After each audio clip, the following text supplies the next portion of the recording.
Treksploration. Hello, Treksplorers, and welcome back to Treksploration. I'm Albie. I'm Chris.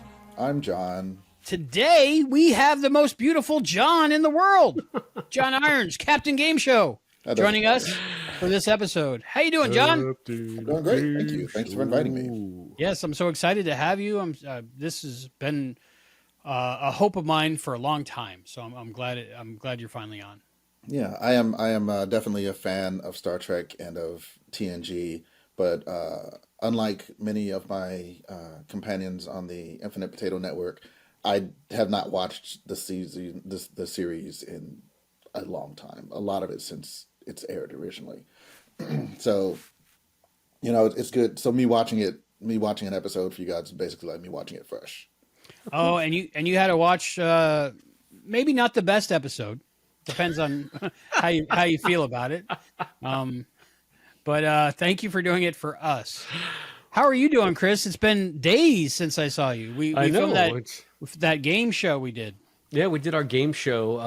I was a martini in on that one, so I hope it came out okay. It 3 or 4. I'm still editing it. We're still having a good time. 3 or 4, no, I wasn't that bad. I don't know. I don't think you were conscious towards the end, but it makes it funner. More fun? I only had the one. I don't know why you're laughing. I only had the one. Okay. During the show. We'll let our crew decide on that once they see that show. That's a great maybe don't air that show. Maybe we don't. No, I'll edit it nice. That's why it's taking a little bit. But is it weird that I just heard that you guys did a game show and I'm a little jealous that I wasn't a part of it? Do you like game shows, Captain Gameshow? A little bit. It was basically me, Serenity, and Chris doing Star Trek Jeopardy-ish. Apparently drunken Star Trek Jeopardy-ish? A little bit. Like Drunken History? Drunken History, exactly. Same thing. Yeah, I think he ended up yelling at Romulans. I forget. I don't know. Oh, those damn Romulans. They have it coming to them. They're so tricky. But that's one of our and more things that we do. We and more. I will never watch it. Is what that is. On the Patreon, we got to go and more. So because we got to do more. So that's one of our and more. So that's about 2 hours of us trying to answer Star Trek trivia. So okay, cool. So that's a Patreon exclusive. That means very few people will see me make a fool of myself. That's an incentive. That's an incentive for everybody to go to patreon.com/Treksploration to see me in rare form. Yep. Apparently. Should be up soon. Maybe tonight, maybe tomorrow. Who knows? Depends when this comes out. Well, we're live! 30 minutes tonight will be tomorrow. So, yes. But when will then be now? Soon. Today, we are talking about Star Trek The Next Generation, Season 1, Episode 16, Too Short a Season. Let's go with John first. First impressions, John. There were aspects of it that I was surprised at that I thought worked well. Overall, I thought it was fine. It's about the level of quality that I would expect if I'm thinking about season 1 of Star Trek: The Next Generation. A show from the late '80s, a sci-fi show from the late '80s. The level of acting, the level of special effects, all of that was about what I was. I think I set my bar accordingly, and I can't say I was disappointed. I was more pleasantly surprised than not. I got to ask, since you're like a newcomer, it's been a while for you to watch those episodes of Star Trek. Mm-hmm. What was the surprise ending a surprise at all, or the surprise middle a surprise at all? What, that he was going to be turned younger? That he was getting younger? Yes. I mean, I don't think it was a surprise, but I will say that they paced it well. Because like they kind of show him starting to de-age at 10, 15 minutes in. So by the time you're at the 20, because like he was like rapidly de-aging, and I was like, okay, how much time is left in this? And they're only like 20 minutes. So like I'm like, okay, they're pacing it pretty well. So Great. No, it wasn't a surprise at all.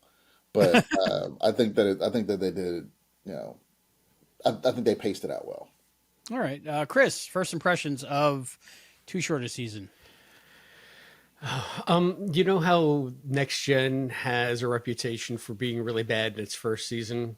Yes. I've found that actually that's quite the contrary. I think that it's been pretty solid so far, but I think this is the type of episode that makes people think that NextGen was just nothing but garbage in its first season for many, many, many reasons. Not least of all is some memorable special effects. So, yeah, I don't know that there's a huge amount to talk to here, but I'm sure we'll find a lot. How about you, Albie? What did you think? What's your first impression? This is my, out of 7 seasons of Star Trek: Next Generation, this is the only one I dread and I actively dislike. It's my least favorite episode. I normally don't have a least favorite episode. I usually have favorite episodes and the ones I don't like so much on things. Unless we're talking about disco, then it's the opposite. But this one, it just makes me mad because it's like set up like it's a mystery or a surprise what's going to happen. And in the first scene, you have this, 19-year-old guy in 212-year-old makeup. Acting like this. And later on, we find out he's 80. And 80 people are in like medication commercials jogging and stuff, So I don't know what the hell they're talking about, but maybe it's the disease. But it's like, and it's not like a one-time Twilight Zone reveal. They keep doing a surprise reveal that he's getting younger over and over again. When before the opening credits play, this is a young guy in old makeup. Yeah. So it just pisses me off. Okay, it pisses me off. It's clearly not a young guy in old makeup, but I didn't even think that they were trying to trick me with that. I mean, I guess they were, but I'll okay. So now that you mention it, I did keep thinking they could have just gotten an older actor who looks like him. Absolutely. He's a pretty standard looking guy. They could have just gotten an actor whose age is closer to what the wife's age was. And especially, I think that's budget. Yeah, that's not how they did it. That wasn't how they did it back then. They had to spend $10,000 on that wheelchair. So. Yeah, $10,000 on the wheelchair, but we'll get there. Before we talk more about that, off of the teleporter, I noticed it because he appeared like they beamed on. He beamed onto the ship, and he's on the little teleporter pad. Transporter pad. Transporter pad. What's a teleporter? When they shoot the pew-pews, the pew-pew gun. Pew-pew! The pew-pews. And he tapped the star thingy? So he beamed on the transporter? Yeah, in the wheelchair. And then somehow he got off and there's no ramp. I never noticed that. I was like, okay, so I'm like, okay, is this a Professor X type device that's got like a hover thing? I mean, I think it was like a small step. I think it's a small step, so I don't think it was necessarily a small step for an old man and a giant leap for Starfleet kind. Sure. Chris, before we go any deeper and further into this episode, can you give us that episode synopsis that you're so famous for? Yeah, okay. So this is Too Short a Season, Season 1, Episode 16 of Star Trek: The Next Generation. Original air date February 8th, 1988. Story by Michael McCallion. Teleplay by Michael McCallion and Star Trek royalty D.C. Fontana. Directed by Rob Bowman. And I want to thank John for correcting one part of the synopsis. So... You're welcome. Although your response when I pointed out, I was like, I don't care. You're telling me. Suck it, John. DC Fontana was involved in this episode? Oh, yeah, that's something we can talk about. But let's get the synopsis under our belts, all right? Why prolong this agony? The Enterprise arrives at Persephone 5 to pick up Admiral Mark Jameson. A crisis has brought the long-retired and ailing admiral out of mothballs. A hostage situation on the planet Morden 4. Governor Karnas of Morden says insurgents have taken members of the Federation embassy there hostage and insists that Jameson negotiate their release, or the insurgents will start killing them. There's history here. 45 years prior, Jameson negotiated another hostage situation on Morden, securing a prisoner release just before the planet was plunged into a bloody civil war. Jameson beams abroad. Say that again. I spelled that wrong. Jameson beams aboard the Enterprise with his wife Anne, confined to a NextGen pike chair. He suffers from Iverson's disease and has lost all mobility. Or has he? The lingering mystery as to why Karnas has called on Jameson specifically to take... it was so clever when I wrote it. The lingering mystery as to why Karnas has called on Jameson specifically takes a back seat to the fact that Jameson is somehow de-aging, rapidly becoming more spry and dreamy as the hours pass. Dun, dun, dun. Jameson admits that he went to the planet Cerebus 2 for a youth serum. He got enough for both him and Anne, meant to be taken in measured doses over time. But once the hostage crisis hit, he downed it all so he'd have enough stamina to face off with Karnas again. One problem? The youth treatment is unstable, and it's killing him even as he de-ages. But Jameson vows to complete the mission. He has to atone for his past sins. He admits to Picard that he didn't really negotiate the freedom of those hostages 45 years ago. He secured their release by giving Karnas the advanced weapons he wanted. Only he didn't stop there. Jameson also gave the same weapons to the opposite faction on the planet. Another snake for the Garden of... my TOS reference. Another snake for the Garden of Eden that sparked a decades-long war on Morden 4. Karnas engineered the hostage situation to flush Jameson out. One more time. It's going to be great, the edit. Karnas engineered the hostage situation to flush Jameson out and exact revenge. But Jameson is so far gone that he dies in agony at Karnas's feet. Picard and Riker have the mandatory epilogue as to how the quest for youth is futile, and the Enterprise flies off to its next mission. A little older and, it is hoped, a little wiser. Somewhere, Tyree weeps. This time, for the last time, we hope, on Star Trek The Next Generation. I had more fun writing that synopsis than I did watching the episode. Yeah.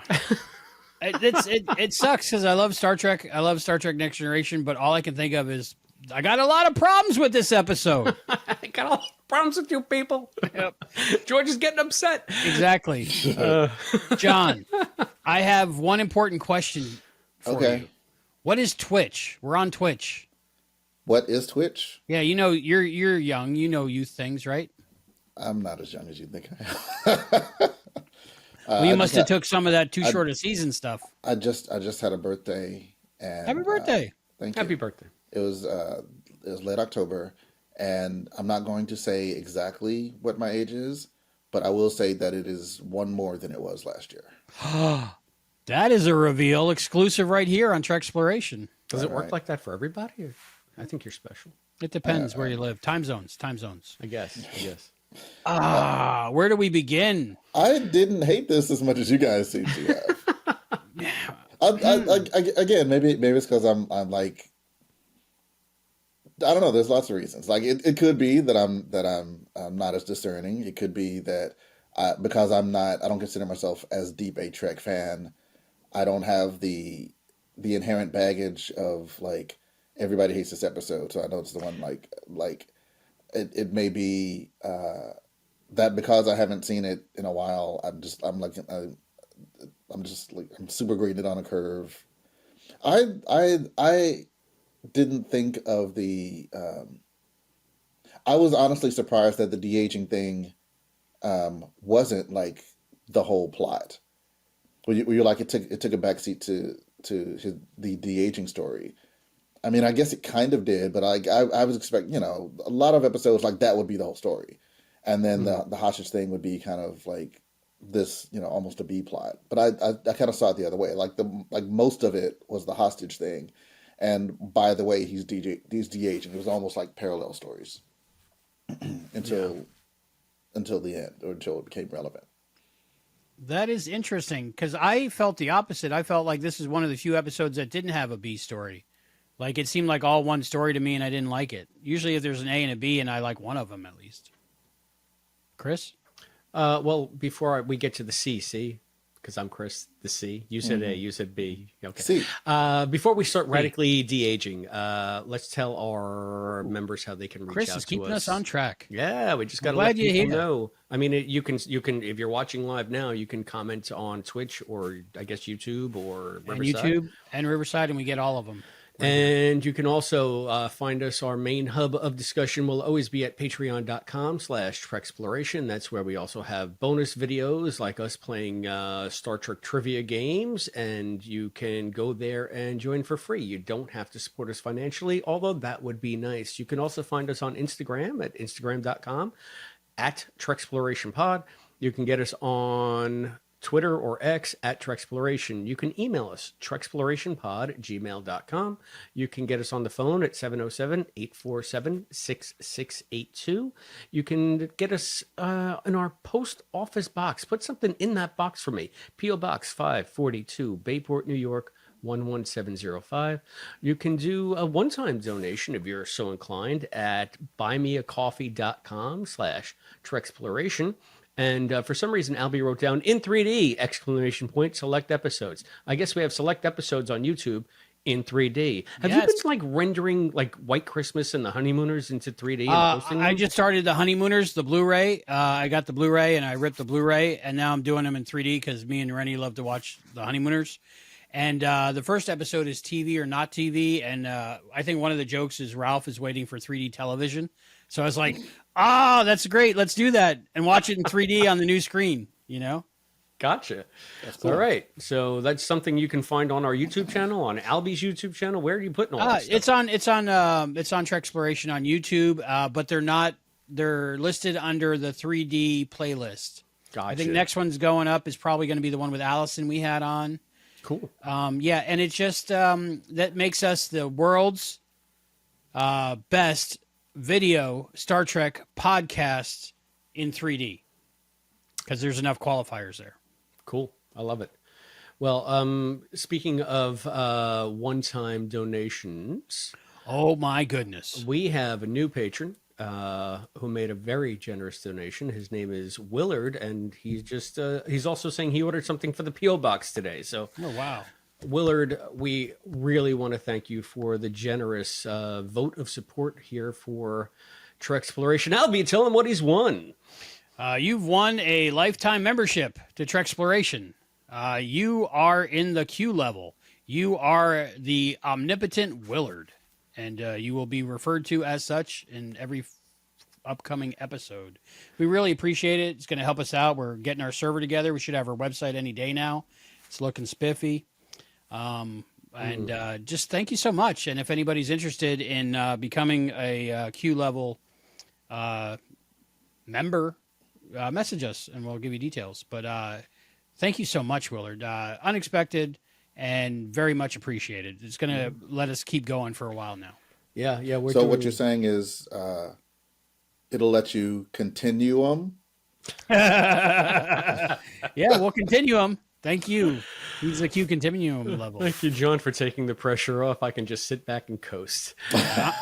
I'm just watching John, so I might get distracted. So Gotcha. Well, thank you again to the omnipotent Willard. We also want to thank our existing crew of intrepid Treksplorers, our cadet, Listen Linda, our lieutenant commanders, Scott Seligman and Cosplay Dad, and our captain, the esteemed Captain Charles. Captain Charles. Texas. Captain Charles. So thank you all, one and all, for your support, and for the people who are on Patreon as well, who are just following for free and just having a good time with us over there. So yeah, it's a great place to follow us. Even the free level, you get all the announcements of when we're going to be live and what's upcoming, and things to watch. Right. So we do have some feedback. I don't know if I read this, but I don't feel like I did. It's a couple of weeks old, but I think it just popped up as far as I can tell. It was in response to our Second Contact review that we did with Allison. You said that you were going to put that in 3D. Yeah, 3D. So, 3D Allison Pregler. Can't wait to see it. This is by a respondent called Dano Hung. Okay.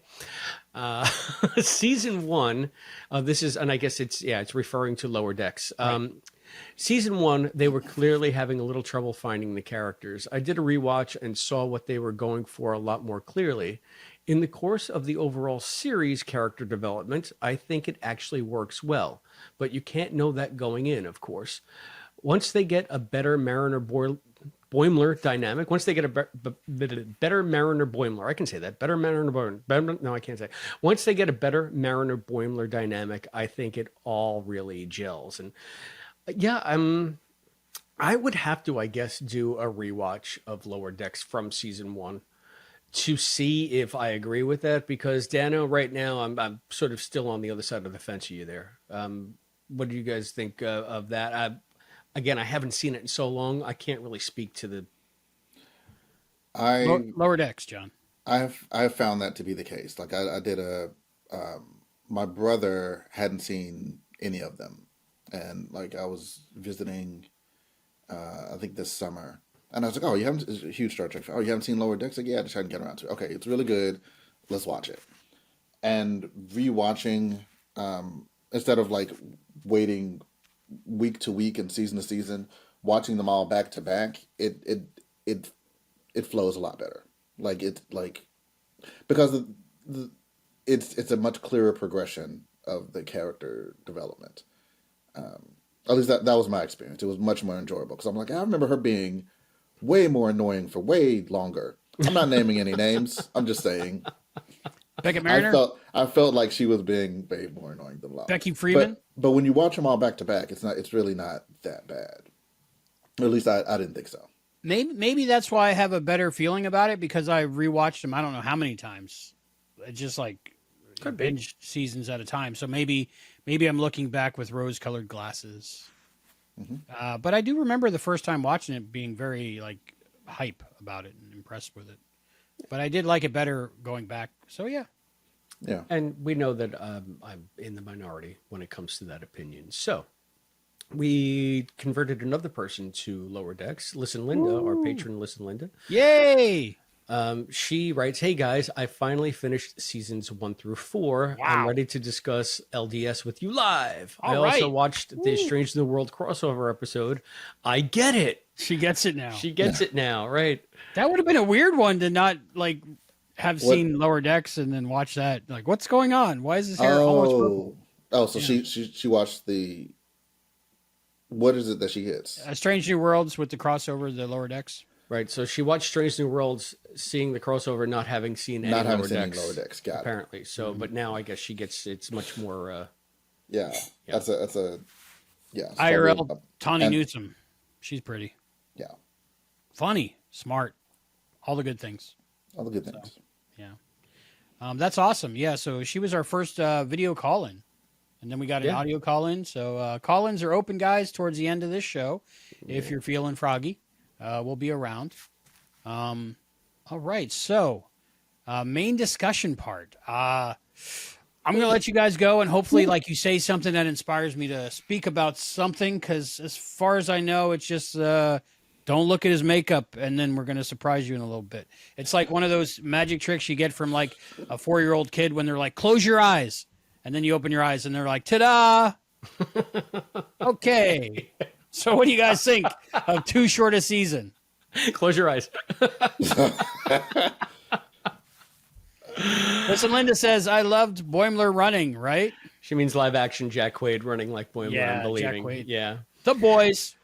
The boys. You know what? We have to talk about the makeup. We have to talk about what I consider one of the most egregious things in season 1, the costume design.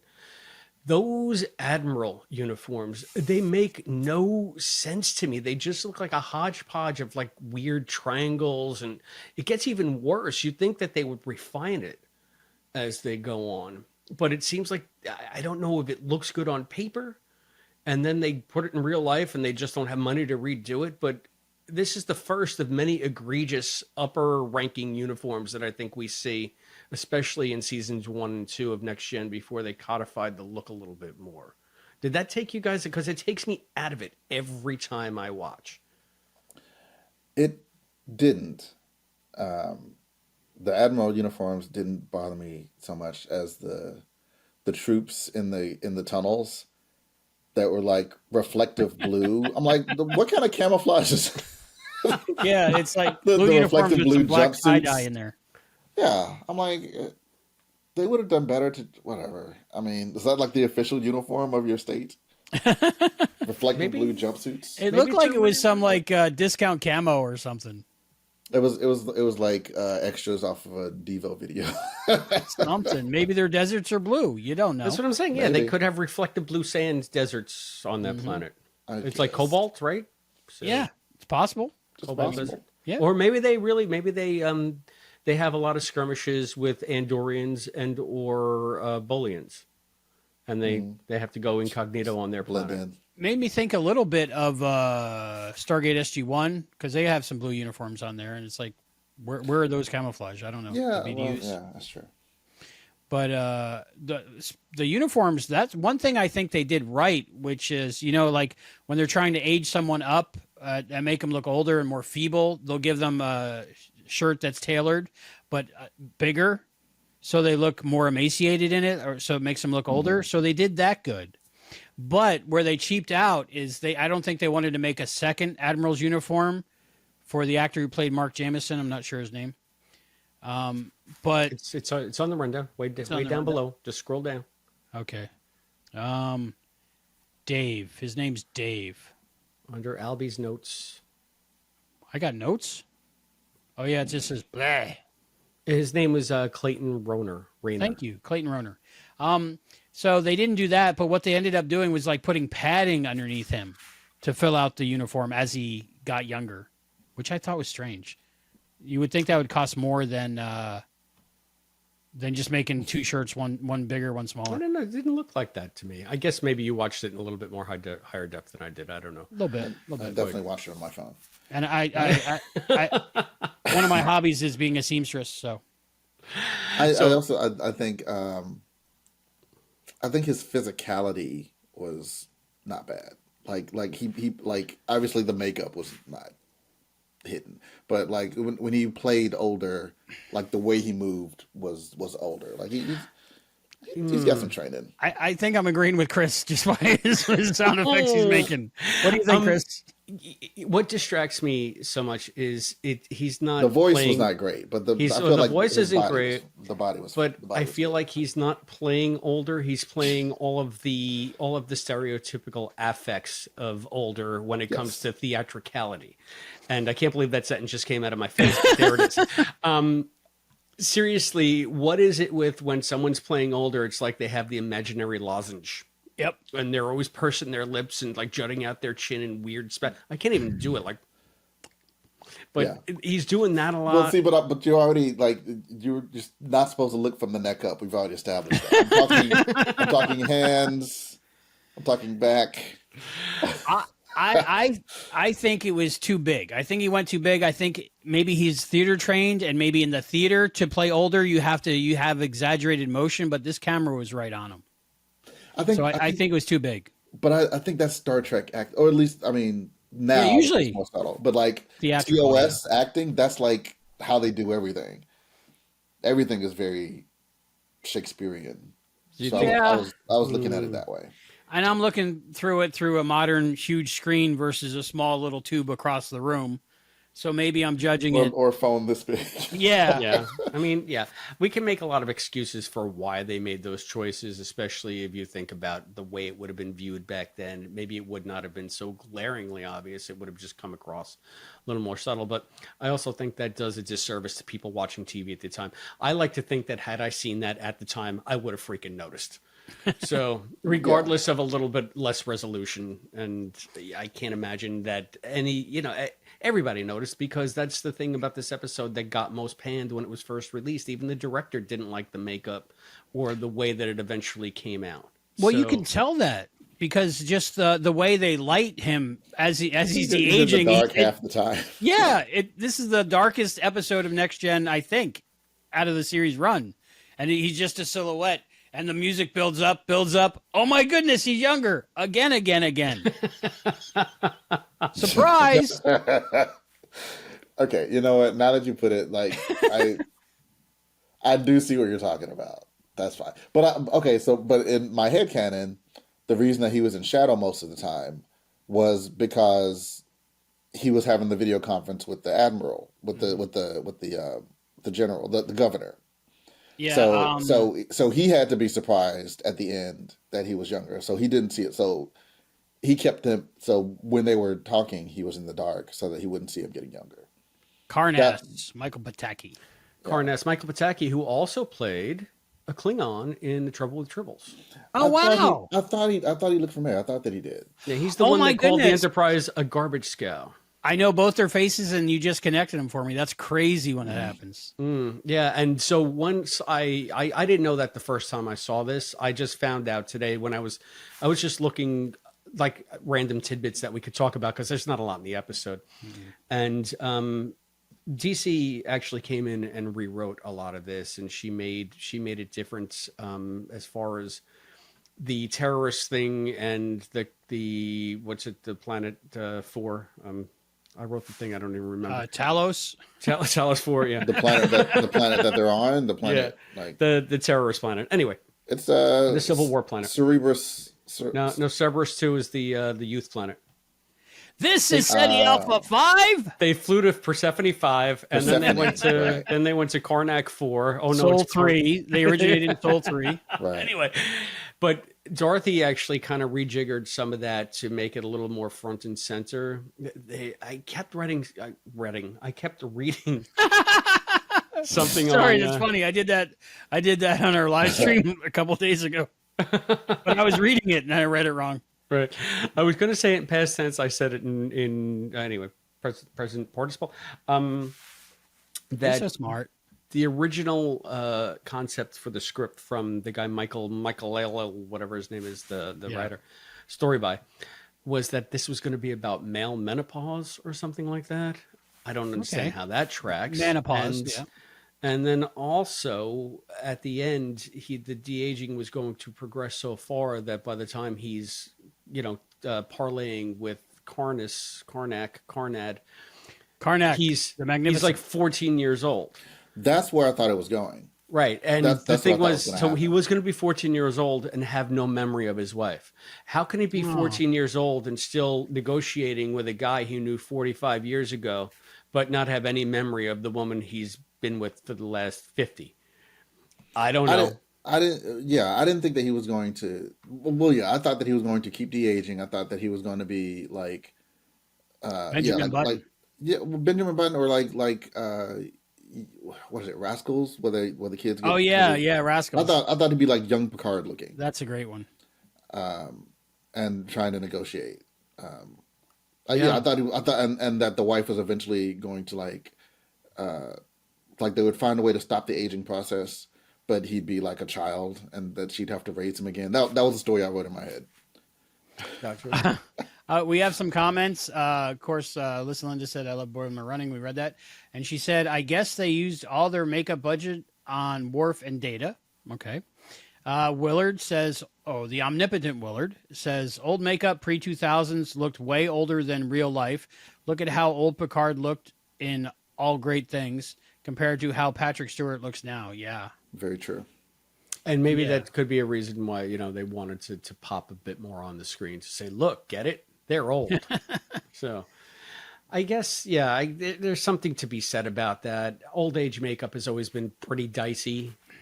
I think that it was done best and like screamingly bad, but amazingly good in Quantum Leap when Scott Bakula played his own father. And the guy's supposed to be like 43 years old. He looks like he's 86. Age was different back then too. Like, old people in 1989, 88-year-old people did look 200, some of them, because of all the smoking and the drinking. Yeah. And, going to war a couple times or whatever they did back then, lead, asbestos. It's funny. I was just spamming our Infant Potato chat on the night that we did the game show, Albie, because I was watching The Odd Couple. That's why I had a martini. It's like, I love that movie, and I have a martini and I watch it and I get jealous of Oscar's apartment. But made for great Walter Matthau was probably 42 in that movie. He looks in his 80s. He looks like he's 10 years older than I am right now. Yeah. Everybody looks older somehow in 70s movies. I don't know if it's the haircuts. I don't know what it is, but cigarettes and clothing, I think. Just the shine. They just powder them down a little bit, maybe. I don't know. They're mostly nicotine. That's what it is. And tar. It's Death Becomes Her, but everybody was doing it. So maybe they were still sort of transitioning out of that mindset. It's almost the 90s, though. I don't know. No, they definitely still were. I think we just look like that was the norm. We look better now somehow. Yeah. I have to say, Michael Westmore hits it out of the park 98% of the time. I think this is the one time that he glaringly falls down with the old age makeup. but it just wasn't there at the time. Like if you look at all old age makeup around that time, like Willard said, pretty bad. Like they hadn't nailed it yet. Now with the translucent silicone and different things they can do, it works better. But back then it just didn't work. But they based a whole episode. They hung a whole episode on the reveal of it, and it just didn't work for me. Yeah, you might not know this, but Alec Guinness was like 35 in A New Hope. I just made that up. It's believable though. I think he was in his 50s. I think he was like early 50s.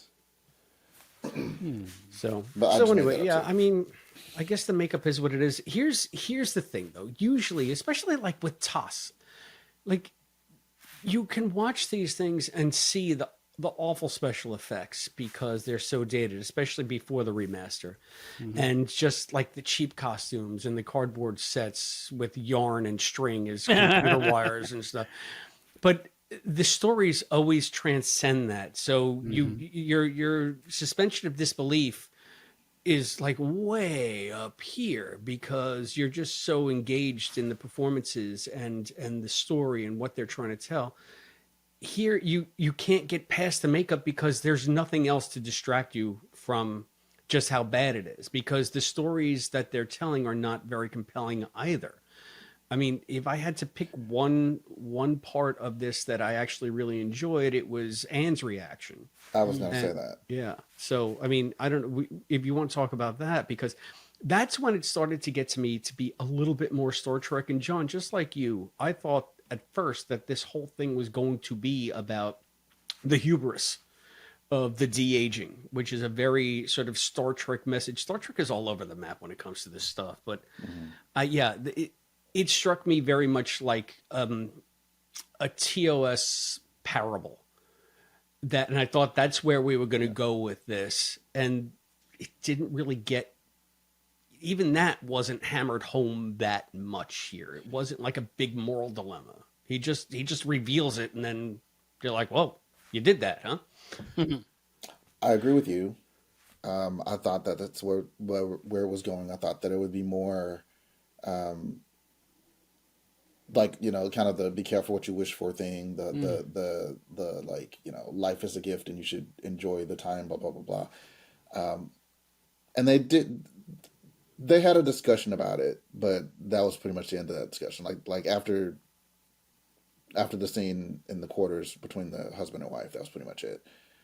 And then I thought, okay, well, all right, so now the lesson, the moral to the story is going to be about revenge and how he's been blaming this one man for the war for 40 years. But as Picard points out, okay, well, he did his thing 40-something years ago. You've been continuing this for ever since. You could have done something.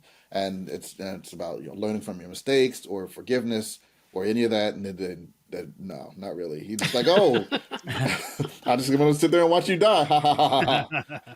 And then after he dies, this actually kind of, I don't say pissed me off, but like I was like, what the stuff? It's like after he died, you're welcome. After he died, he was like, it said something that was like, "Godspeed, we can now both rest." I'm like, he could have rested. He was resting. He was. You didn't earn what are you coming in, Johnny come lately, throwing rice behind the or whatever? Like, no, you could have just kept that. Like, why? Like, no, you don't get to be on the let him go train. And that's the thing. Die. He was already like dying in obscurity somewhere. Yes, and it's because this guy engineered this entire elaborate revenge plot, which is just ludicrous on the surface of it. Really could have just had him killed way more easily. Yeah, or just watch, just have somebody point a camera as he dies of this incurable disease, as he just wastes away in this shell of a chair. Yeah, and when no Talos 4 in sight. It reminds me a lot of villains or antagonists. Then, there's somebody's out for revenge and they stab the guy and they're hugging them at the same time and giving them adulation as they're dying. So it gave me that kind of vibe. So it didn't really stand out to me. Yeah, almost like he was taking pleasure in the death and making it not wrong. I don't Well, know. no, right. I mean, I get like yes, but Yeah. then like right after he died, it's like he was like honoring him. He's like, we can both rest. Like, no, like just like you had your chance literally up until a second ago to forgive him or to turn a corner, and you wait until after he died. I'm like, what? No, it's useless to me now. I can understand. He had no. There should have been more of a difference in character if they're trying to do that. I can understand Cardenas like fixating on one thing. Like this is more of like an extreme example, but like if that one thing didn't happen, then none of the rest of this stuff would have happened. And Yeah. sometimes when you're like stewing in your own thoughts for too long, you can like just fixate on one point and you have something to blame or some time to blame. So I can see that. But I think this whole episode just comes down to Admiral Jameson is just stupid. I mean, he took the medicine all at once, and not just all at once, both at once. That was actually funny. I was like, I was like out. I was like in a. That's what killed him, right? Probably. Yeah. Because I'm watching on the phone. I'm like, he's like, so you just drowned the whole thing? He's like, I took both of them. Both of them. I was like, people are. You doubled the dose you're supposed to take over a period of how many months? Yeah, years, maybe. Right? I was like, why would you take both of them? That was just like, no, that was. He's just an idiot. Ridiculous. Well, he was gearing up for a fight. He had to be fight ready. But he didn't know. Like, I mean, I guess he did because he knew what he had done and he figured like, okay, I'm gonna have to fight this guy. But like, what do you think of Picard's reaction to the Admiral telling him what he did? He was very, I thought, kind of gracious about it. Like there wasn't a lot of finger wagging. There wasn't a lot of like. There was no speech. There was no speech. And you're waiting for it though. Because it's so quintessentially Star Trek because this points up like everything to Star Trek is always like, oh, the hubris of trying to be more than human or something like that.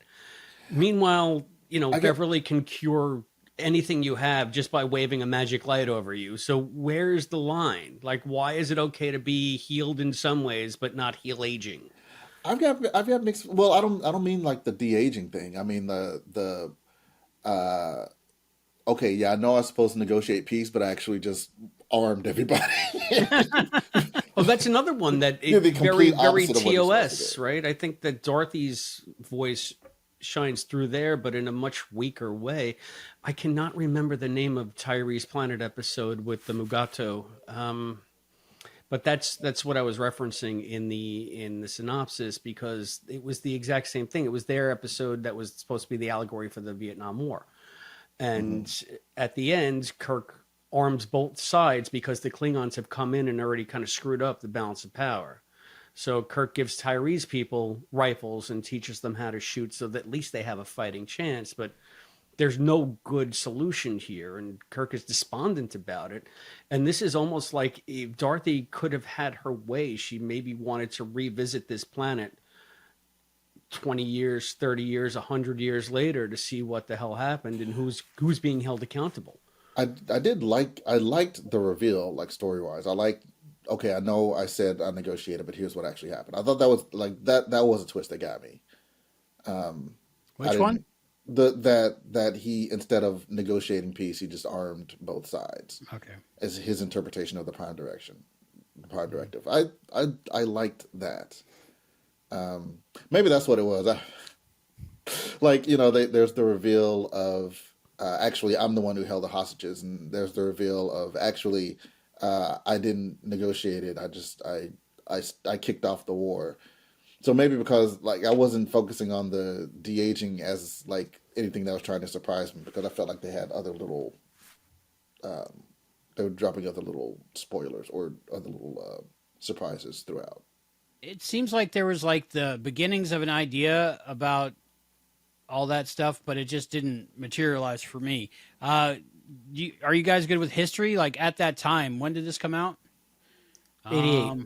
88. February of 88. Was there things going on for like arms for hostages and stuff in the news, or when was that? Iran-Contra would have been. Iran-Contra would have been right?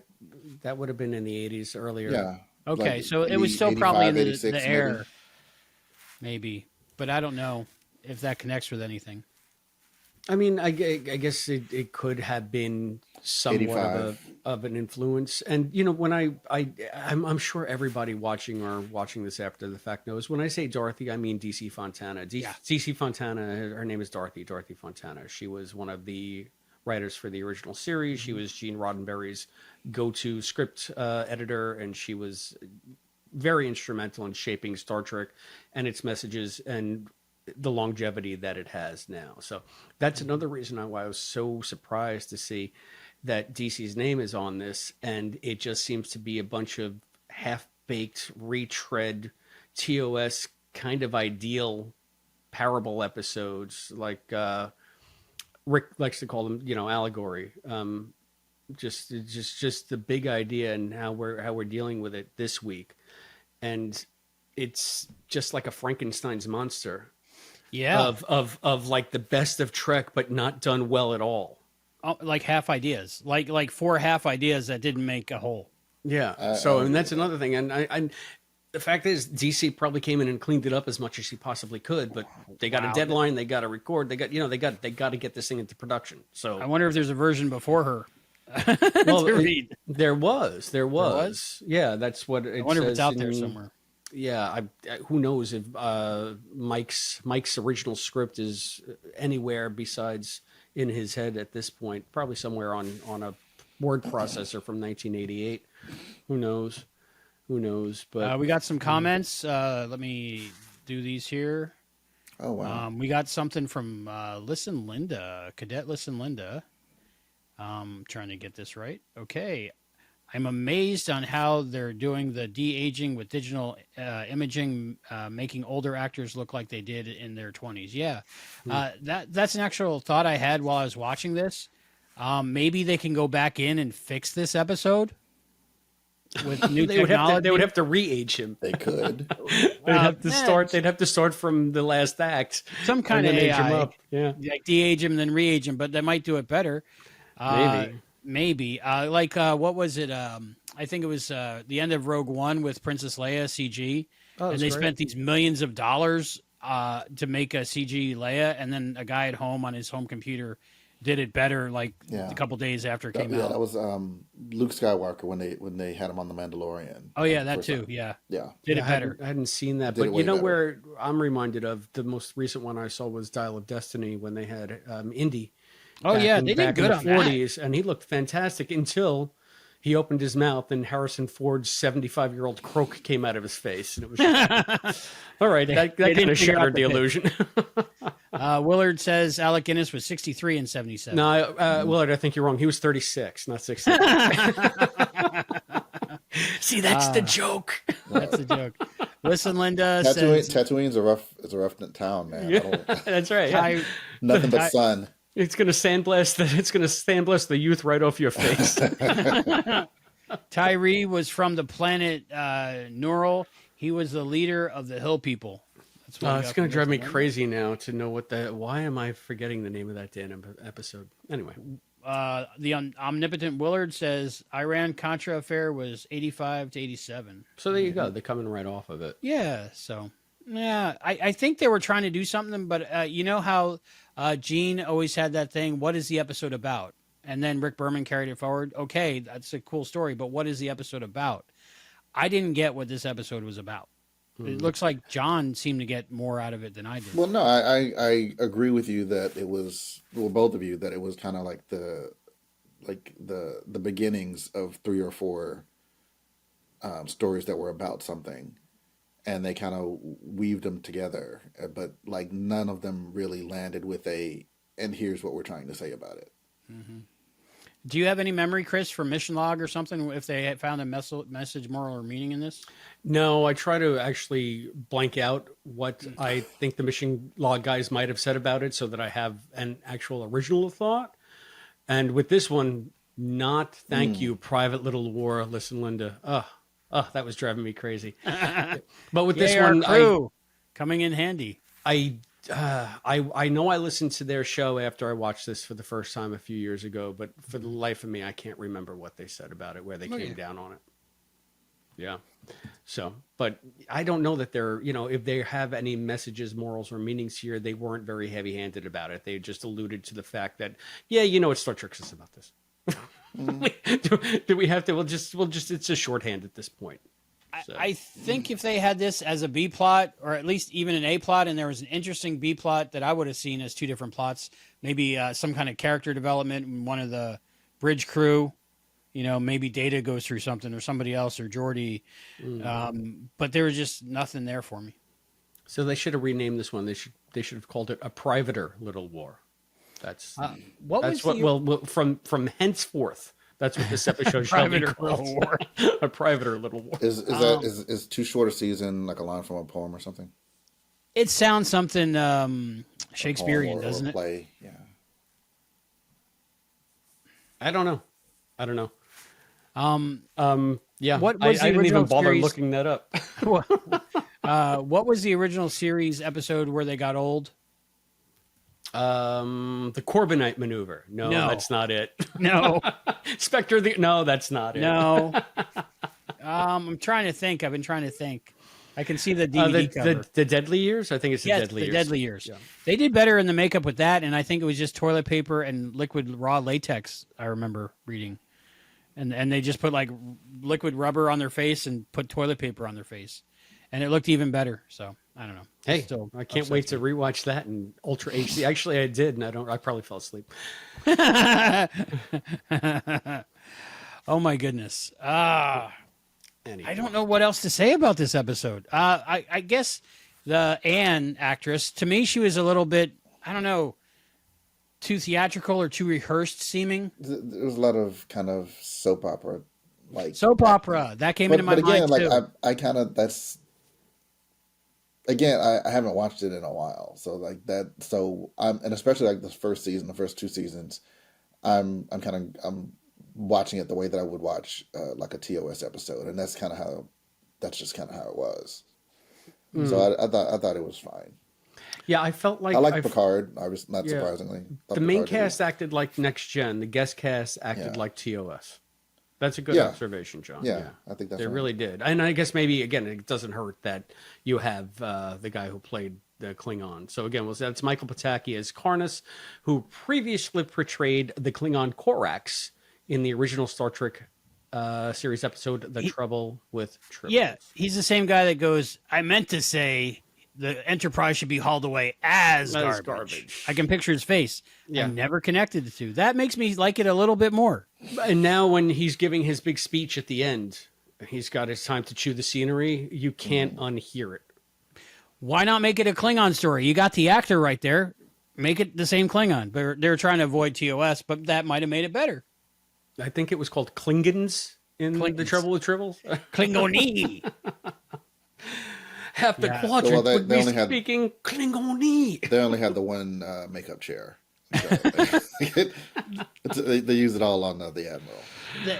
The age difference between the actors for Mark and Anne, Clayton and Marcia, it made me feel awkward in parts.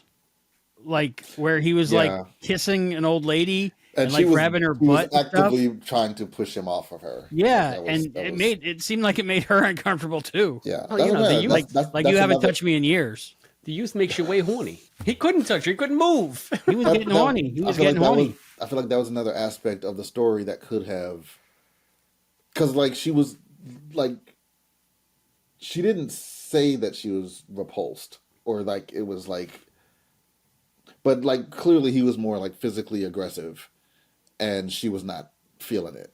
She was into it for a couple seconds, but when he was like at his first stage of de-aging. Yeah, when he could get up and like walk, he's like, oh, okay, look at you, Mr. Hot Stuff.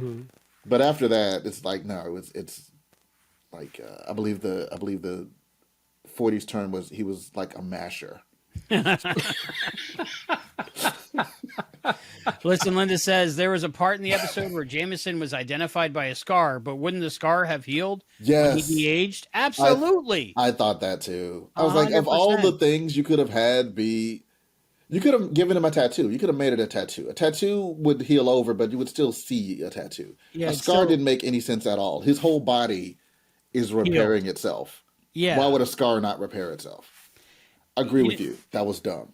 I think it could be too like we're listening, Linda, and we agree with you. a miscommunication, or just maybe bad execution, or not enough pre-production meetings, because like the old age makeup, I'd say halfway through the episode, if they started with that, I think it would have been fine and were more gradual. But they had like these 4 big age different points they had to make, so they had to start way too exaggerated. And I think that's what ruined it. Because halfway through, he starts looking good.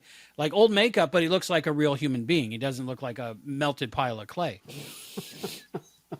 Well, you know what? Maybe that was the disease. That's probably what the disease does. Iverson's disease is pretty tough. It turns your face into putty. Yeah, maybe I'm just not seeing his illness and just assuming it's age, but maybe something else. Could be. Maybe that's why they threw that in there, because the makeup was made, the chair was made, and they're like, he's got something.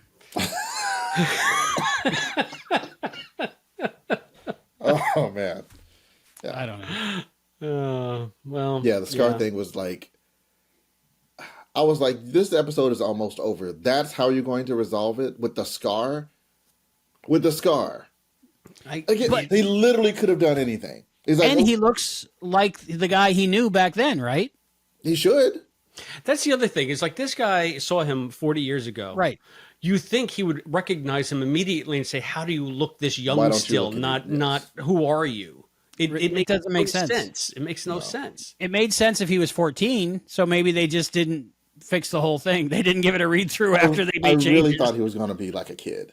And then I'll be like, no, he wouldn't recognize a kid version, but he would recognize a young man version. Like if you showed a picture of me, well, not 40 years ago, but like, 10 years from now, me, and 40 years before that, me, it looks like the same. Like I'm still a man. I look like the same guy, but like, I have a younger picture of you that I hung up in my locker at school. The Omnipotent Willard says, I'm using the wrong logic. My thought was that it depended on how old he was when he got the scar. That's interesting. I don't know. Well, no, because he would have gotten it. He must have had it because they got it at the thing, at the negotiation thing. That was their bond. And I don't think it's like some kind of temporal medicine that takes him back in time. I think it's something that just heals the damaged cells of the body. That's how I read it. Because that's what Crusher said was killing him, was that his body was like on overdrive, like in repair mode, and like his body couldn't keep up with it. You said Crusher. That's one thing I liked about the episode. The little Crusher Picard interaction. I mean, they were playful, like they were getting closer, but Beverly was still calling him sir, and it was almost in like a role play thing, and I was getting into it. Of course you were. Of course I was. A role play. In Albie's defense, you be the captain, I'll be the doctor. It was not a role play. That's their job. We have not been able to watch TNG in I would say several weeks, and he's been missing his Beverly hit. So he's right now he's mainlining anything that he can get with Gates on screen. Beverly Gates, my main life, whole life crush. I will also say this: I liked at the beginning when the Admiral's talking. He's the old Admiral. And he's on the bridge, and Troy's looking over at him, and it seems like she's reading him, and it seems like she's telling that he's deceptive. And when she gives, he's like, I think he's being honest, but he's clearly holding something back. What she said could have applied to both of them, and she was staring at him. She wasn't staring at the general guy. She was staring at the Admiral. And I was like, okay, that's cool the way they did that. But it's not like, but they didn't show a scene where she followed up and went to tell Picard, I think, your guy's lying about something. And so I'm either giving them more credit or less credit for either like leaving the clues there for me to figure out that's what she was doing. But if she did do that, why wouldn't she tell Picard, I think that's what she's doing? I think Marina was definitely playing that, right? Yeah. You're just doing it with looks instead of dialogue. Yeah, I liked that. I liked the way she played that. But again, it was just like a thread that they just left dangling. They didn't give Deanna any resolution either. So because I thought it was going somewhere like that too. At first, I thought that Picard was just going to ignore everything Beverly was saying because it sure looked like that in that first scene. She gave him that look. He was like, "Okay, I'm sorry. I do value your opinion. Come on the bridge. It's cool. You're cool." I have a theory that the Picard and Beverly scene was post-coital because that's how they were acting. And like when this came up, this is my feeling. When like the situation came up, Picard didn't want to like separate from her just yet, so he figured out a way to have her on the bridge. Like, come with me to the bridge.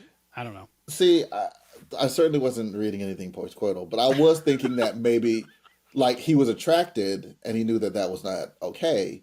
So he was hesitant to have her on the bridge. But he was like, actually, you know what? No, that's we're professionals. Come on the bridge, monitor him. Oh, okay. Since we're dumping on this episode, here's another one. It makes sense in the story because she had to be there when he started freaking out again. Yeah, that was fine. But so a couple of scenes later, she's like, yeah, he's clearly getting younger. I don't know what's going on. I can't explain it. And Picard's like, okay, I want you to figure it out. Keep working on this. Tell me what you come up with. And then the next scene, he goes and he just asks him. I'm like, why wouldn't she come with you if you were going to ask it? Yeah. Why are you like spend all your time trying to figure this out? Meanwhile, I'm gonna do a thing. Hey, what's up with the de-aging? Why wouldn't she just come with him? I would love it if Troy and Beverly were both like, "Sir, he's wearing old age makeup, and we don't know why." The omnipotent Willard is going to the Delta Quadrant and taking an archaeology professor with him. So he's going to cut it short tonight. Thank you, the omnipotent Willard, for joining us. And thank you so much for joining us at the Q level lifetime membership. If anybody else wants to get in on that, message us for details. Thank you, Willard. Thank you, Willard. Thank you, Willard. The pleasure as always. So we'll continue on without you. Yes.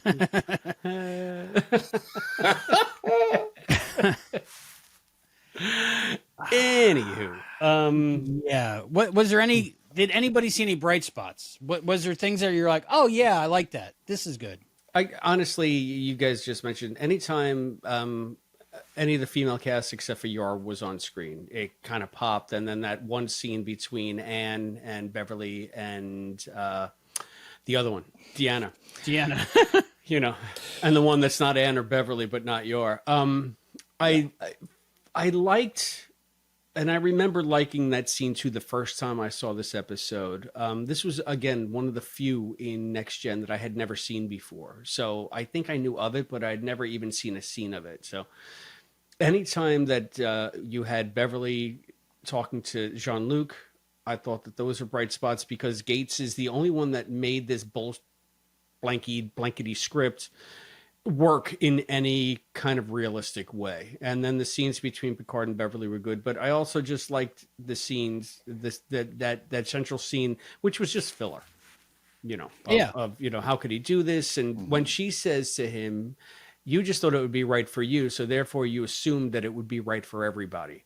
I used to be that husband. It took me a long time to learn to not be that kind of husband. And I'm a better man for it, but I sure get where she's coming from because I used to be that guy. You know what? I think that was actually probably my favorite scene in the show was when he shows up young and she confronts him. That's probably my favorite scene in the whole episode. I did enjoy the girl talk scene where the three ladies were together, but it because you don't see it often. Like you said, it might be the first time in NextGen, and maybe in Star Trek. But it just reminded me of the time because it didn't pass the Bechdel test, I think it's called. Bechdel. Yeah, because they're just sitting there talking about their men. So I guess I'm thinking one episode where we did see the female crew get together and save the day was an animated series episode. Oh yeah, the Ariel signal, the signal. Yeah, it was basically the siren. L'Oreal signal. Yeah, Lorelei signal because of Gilmore Girls. Right, exactly. It was the Lorelei signal, and I believe Chapel and Uhura saved the day on that one because the guys are just so horny. They're just all horned out. they dumb, they horny. Yeah. It was before we do final thoughts and wrap up on this too long an episode. What else do we have to do here, Chris? All right, let me get back to the rundown. Episode. Well, I think we kind of did favorite part and episode crush. Kind of. Right? Beverly. Anne is probably my favorite part of the episode. How about you, Joe? Say again, Chris. I said Anne is probably my favorite part of the episode. She was good looking for an old lady. Not the crush. I mean the best part of the episode. Oh, okay, she's a fine looking. A fine looking woman, but everything with you comes down to she's pretty. I've been alone for 9 years. When I put gas in my tank, I get turned on. This is why I drink on mic, people. Treksploration. You settle on Treksploration. You want to call it Albie gets canceled. I can admire a beautiful person. So what's the 47? Or John, did you get an episode crush? I don't believe you've never participated in this part of the show. So who's your episode crush? This is where you can be a little prurient if you'd like. No, I'm good. No crush? Well, I mean, but I think like I said, I liked the way that Troy played that scene on the bridge, that initial scene. And I guess if you want to say that Anne is my crush because of the confrontation in their quarters, because that was my favorite scene. So, cool. Anne was totally right. They should have talked about it first. It was a well written scene, I thought. Yeah. And like maybe that was DC's touch. And it could be, yeah. I mean, yeah. It's guys. I'm going to give her credit for anything that was good about this episode. A tendency to think that they're logical and right, therefore people think like they do. And here's the thing, you know that it was crap. Because like she's like, and it might not have been initially. Like I do believe like he had like it was kind of selfish intentions, but he was thinking of her as well. Okay, but then you wouldn't have drank them both. Both of them. Like if that was like I was because he said like yeah I drank them both. I was thinking of you. No, those two things don't go together. Like clearly, either you were thinking of me and you saved some, or you weren't and you didn't. Yeah, that works with everything. Like I was thinking of you. I ate both pizzas. I drank both bottles of wine. No, you weren't thinking of me. It's actually Cerebus too. Their youth serums like Doritos. Have them all you want. We'll make more. We do have an episode crush from Listen Linda. She says, my episode crush is young Jameson. Hottie. That's fair. He was dreamy. Smoldering. They should have gotten the formula from Cerebus 3. Everybody knows that, like... Oh, I'm sorry. I'm thinking Cerberus. My bad. Is there a 47? I don't believe there is a 47. I didn't see one. I didn't look. I was exhausted. All right. So you know what? It's trivia time. Can we say it was... Well, no, they said it was 44 years. They could have made that 45 years, I believe. Might have been in there somewhere. Don't know. There was a number reference that I wrote down on my pad, which I left downstairs, which is not worth going downstairs to get. Okay. So. I will say Clayton Rohner, that played Mark Jameson, I didn't like his performance as a 200-year-old Admiral Jameson. But as he got younger, I thought his performance got better. His acting muscles reformed. He just seemed more like a person and less like a caricature. Well, I mean, as much of a person as a Badmiral can be on Star Trek. Anyway. Yeah. Is this TNG's first Badmiral? It might be. Maybe. Is he a Badmiral? I guess he is. Yeah, he's trying to lead them into rescuing hostages. It's a trap. It was a trap. It's a trap. Right. Picard's like, maybe we shouldn't do this. And he's like, screw you, Picard. We're going to do it. I don't know. I thought Badmiral meant like kind of evil or corrupt, not just bad at your job. Badmiral's just bad. No. I mean, there's a long history of just admirals coming on to, or attaches or commodores coming onto the bridge of a starship and being total dicks. And he picked up that standard and he carried it forward into the next generation. That's fair. That's right. I didn't care for the character at all. Like, I had no sympathy for him when he died. I was just like, eh. Same. Well, because it was like, literally, it was all his fault. Yeah. Everything that happened in the past. That's true. All the problems in the past and all the problems in the present were all of his fault. It was maybe that was the message, moral, or meaning. Karma, bitches. I don't know. I honestly don't know. Anyway. All right, trivia. It's trivia time, and I believe Chris has some questions. Yes, we can do. I wanted to point out Willard's last comment before he left was I made another the omnipotent Willard. The omnipotent Willard. Yes. I made one more continuum joke, and he says, if you can put this on the screen, he says, "I forgot to laugh at that joke the first time, John. Oops, forgot to laugh again. LOL." Well deserved. Like I couldn't not put that on the screen. There are going to be a lot of cue jokes coming up in support of our own omnipotent being. So I think that we should turn the tables on the game Quizmaster. Yes, Captain Gameshow himself. We should read him the 3 questions. We got you for 3 questions. That's totally fine. I got the last one I listened to.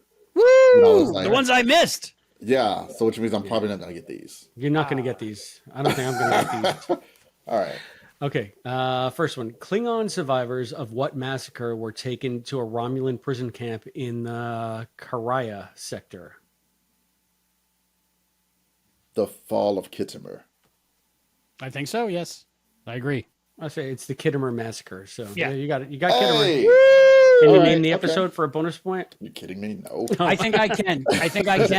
What is it? Part 1. Yes? Part 1? No, that's not it. Something part 1. No, there's no part 1. Ununification. No? Okay, what is it? The Birthright. Birthright part 1 and 2. Yeah. It just says the Birthright. Okay, yeah. I'll take your word for it. Yeah, part 1 and 2. It was a good one. Very good one. In the motion picture The Undiscovered Country, what unique property does General Chang's bird of prey possess? I mean, it can cloak. That's the first one that can cloak, right? Is that a unique property, though? No, it's a unique property. They could cloak since way back when. What unique property? Cloaking is part of it, though. I'm going to give you. It can warp while cloaked. It can fire while cloaked. Albie got it. It can fire while cloaked. I was getting there, Albie. Oh, I'm so sorry. I want credit. I feel like we'll give John credit for that one. I broke the rules. No, good day, sir. In as much as I can get to keep guessing until I get it right. My buzzer wasn't working. My buzzer wasn't working. Captain Gameshow, I can't answer 5 times until I maybe get it right. You get to answer a couple times. My buzzer wasn't working. But I will do this. Like you said, like if you're kind of close to it, I'll give you another chance to kind of clarify. All right. I mean, you were circling in on it. Yeah, I was getting there. Much like you would have got there. I just jumped the gun. The tailpipe. And yes, you beat me to it. Okay. So Albie, I'm sorry that your buzzer wasn't working. It's not working. You got to fix that space station. Okay. All right. Who? Oh, you probably all know this, John. Who wrote the novel I Am Legend, the screenplay The Incredible Shrinking Man, and the original series episode The Enemy Within? Not gonna get political. You know what? Is it Twilight Zone Serling? No, not Rod Serling. I have a guess. Who was it, Albie? Asimov? Nope. Is it DC Fontana? Who wrote iRobot? That's Asimov. Oh yeah. Oh, what did you say? I Am Legend. I Am Legend? I Am Legend. Wait, is it like? I Am Legend. It's like one of the popular. It's like James Patterson or like Crichton. Is it Crichton? No, actually, you're closer with Patterson because it kind of rhymes. Matterson. Richard Matherson. Oh, that's close. I never heard of the guy. Me either. Richard Matherson. Good movie though. I like the Will Smith one. Complete. I haven't seen the original yet. What was that? Charlton Heston or something? I read I Am Legend. Omega Man. Richard Matheson also wrote What Dreams May Come. I guess it was. I love that Robin one. Movies. Robin Williams. Yeah, I love that one. I like that movie. Yeah. So yeah, he's very prolific. And I read I Am Legend, and I just didn't like it. Is there a dog in the book or just the movie? I don't even remember. No, the movie is completely its own thing. Yeah, I mean, I don't know why they even called it I Am Legend. Or I guess because it's more like a zombie outbreak, not a vampire outbreak. The Charlton Heston version is a little bit more accurate to the book. Take your stinking paws off me, you! It's people. That's right. That's right. You got it. So we got Trek and Tell time. Who's got the Trek and Tell? Trek and Tell. I got one. You guys got one? Who's got one? What did John get, by the way? He got one out of 3. So John. No, he got 3 out of 3. 2 out of 3. I stole it from him, but my buzzer wasn't working, so it didn't count. It was one of those things where I'm sorry, sir. Nope. So you go to the next player, and then John got it. He got 2. Okay. You know what? House rules. I'll let you guys decide how many I got. So here's my. You got 1.5 out of 3. I'll give him 2. Can you see this? All right. Bring it up just a little bit. Oh, I crush your head. I crush your head. I crush your head.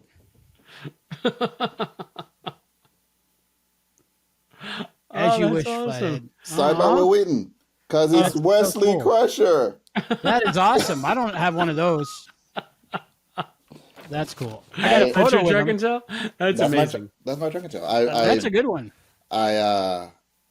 This is from maybe 3 years ago. The big local con up in these parts is Awesome Con, and Will Wheaton was going to be there. So like the night before, I was like, okay, I'm going to give him something original to sign, something he hadn't seen before. So I made that.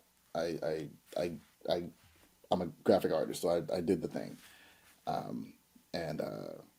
so I went up and I like, hey, how you doing? He's like, oh, that's awesome. He took a picture on his phone. I was hoping to see it like on Instagram. I don't think he ever posted it, but he did appreciate it. That's and awesome. I didn't tell him what to write, so I was like, I was like, write whatever you want. So of course he wrote "As You Wish, Flathead," because he like Awesome Con is awesome. That's awesome, and you're wearing a Star Trek shirt too, underneath all that sweater. Yes, he flashes us again. Perfect. Yeah. We got to get the views. Blue is medical, right? Blue is medical. I think so. Yeah. Sciences, right? So I got a package. Ayo. From Hallmark.com. Heard that. Hallmark.com. Is it that time of year again? It's getting there. It's beginning to look a lot like the holidays. Do I get a bonus point if I guess what it is? Yeah, actually, yeah. Let's give John a bonus point if he can see inside this box and tell me what it is. I'm going to say that it is a Christmas ornament. Yes. And it is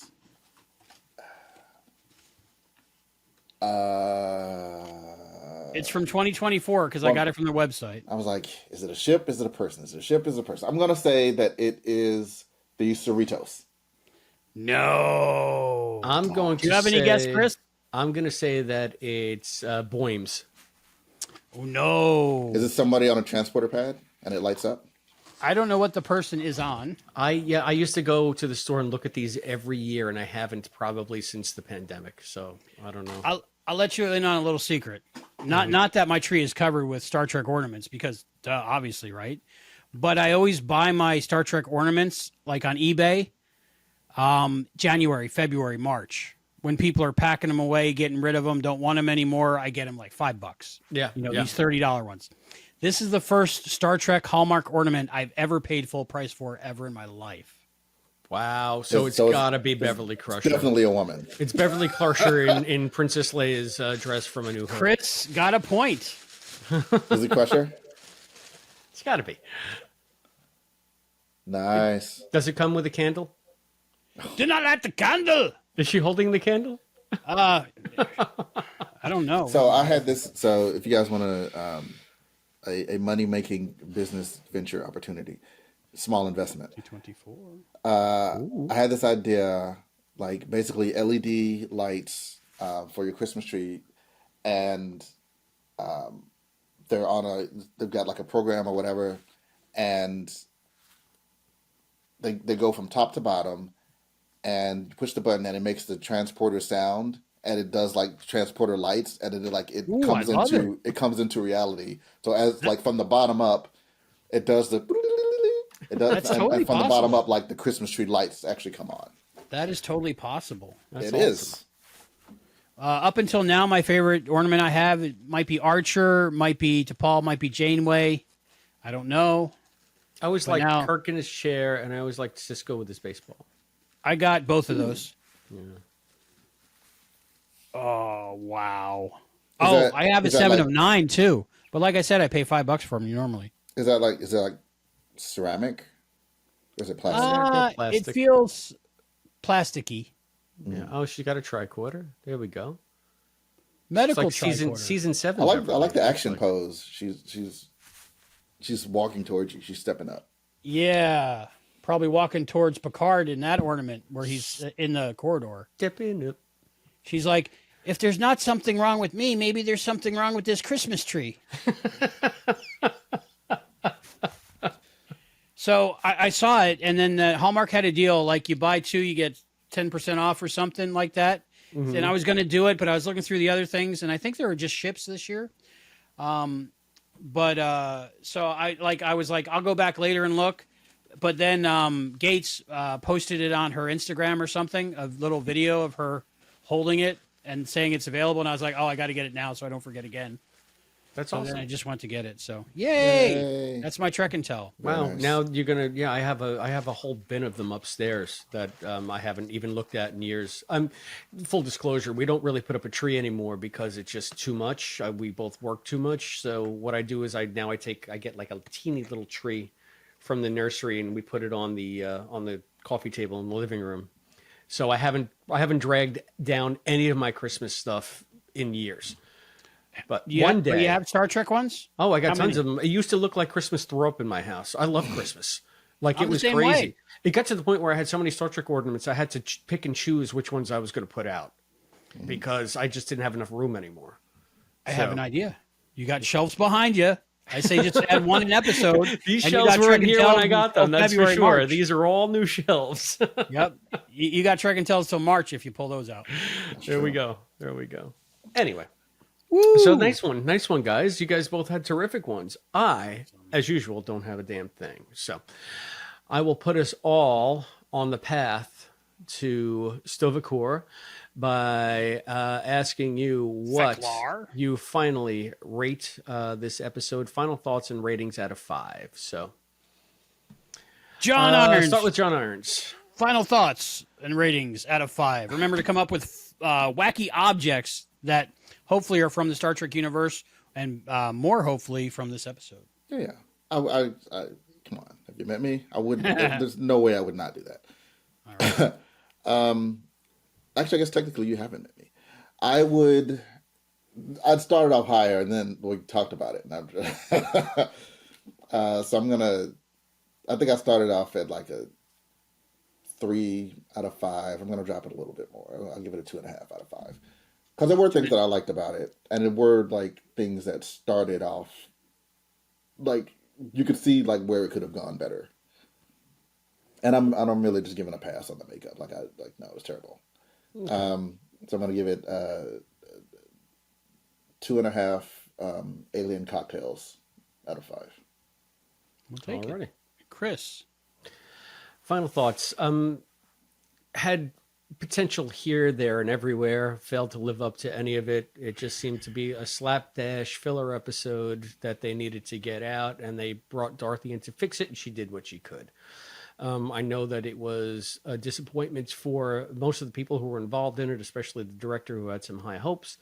So given the respect that I have for the talented people of Star Trek and Star Trek The Next Generation and the bum rap that season 1 gets, I'll give it not 1, but 1.5. 1.5. Wow. 1.5 imaginary lozenges out of 5. And you, Albie Birch. I dislike this episode strongly. Not as much as I dislike some discos, but I think it's a stain on all of NextGen. If I could delete one episode, it would be this one. Sorry, I'm not sorry. Now that we talked about it, there's a couple things I like. Now that you've informed me that it's the same actor from Trouble with Tribbles, I'll give that half a point. And then the Beverly and Picard scene, I'll give it another half point. So I'm going to give it 1. $10,000 wheelchairs. That's all I had, so it's a perfect match. Yeah. I don't know the story about it. I think I saw on the documentary on the Blu-ray, but that was when they first came out years back. So I'll have to watch that again. Hilarious. I did not enjoy it. We got a comment from Listen Linda, Cadet Listen Linda. She said, I have only one Star Trek ornament, the Enterprise. But which one? NX-01? 1701? 1701A? No bloody A, B, C, or D? I'll say if you've only got one Star Trek ornament, the Enterprise is probably the one you should have. That's the one you should have. Yeah. I do want the Voyager one, but I don't have it. But I got 7 in Janeway, but I need the actual Voyager ship. Well, if you would like to tell us out there what your Star Trek ornament collection looks like, I'm going to sneeze. Wait, let's see if I can hold it. Did it. Yay. You can go to our Patreon site. That's patreon.com/Treksploration. There you will find our hub of activity, and you can also find out how you can support the show for different levels and for different bonus content.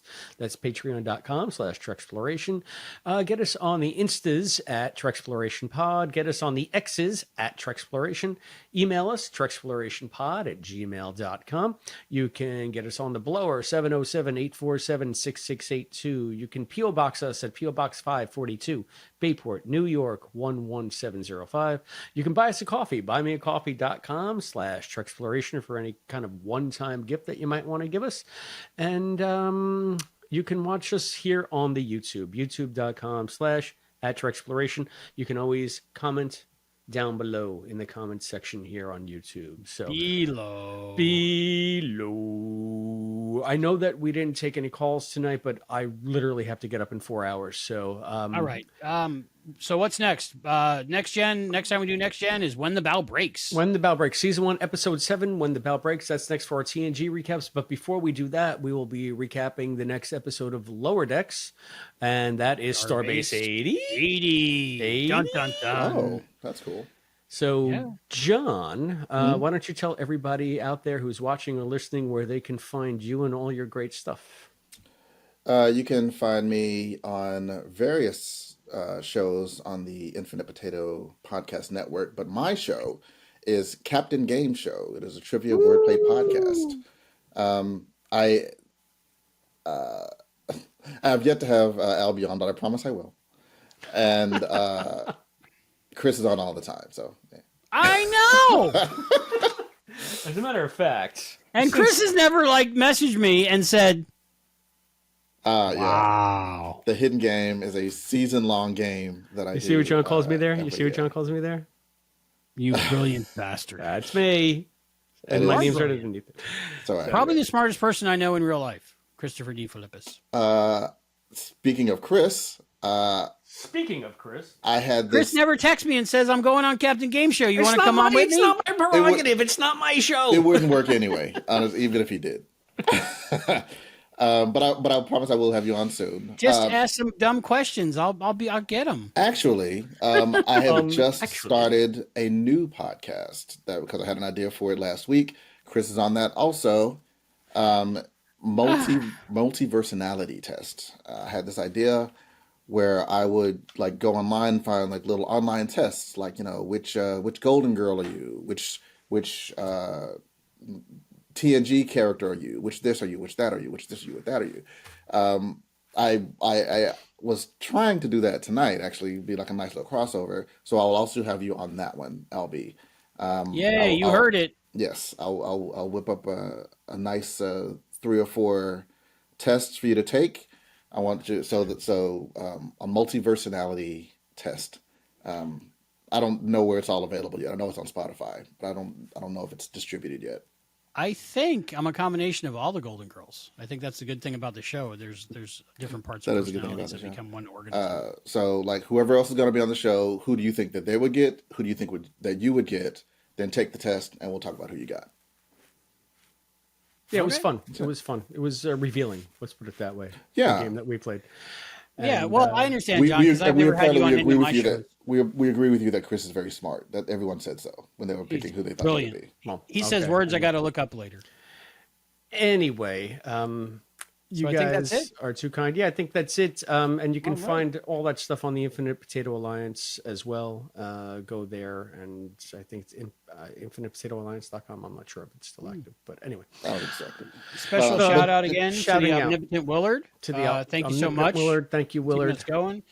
Shout out to Morgan for helping us with the server. Yeah, thank you, Morgan. Morgan, the inventor of the handling prop that's right here over my shoulder. So. He is getting us there, so I'm excited. So for Treksploration, I'm Albie. I'm Chris. I'm John. Thank you so much, John, for being on Treksploration, and we'll see you next time. Bye. Bye. Bye.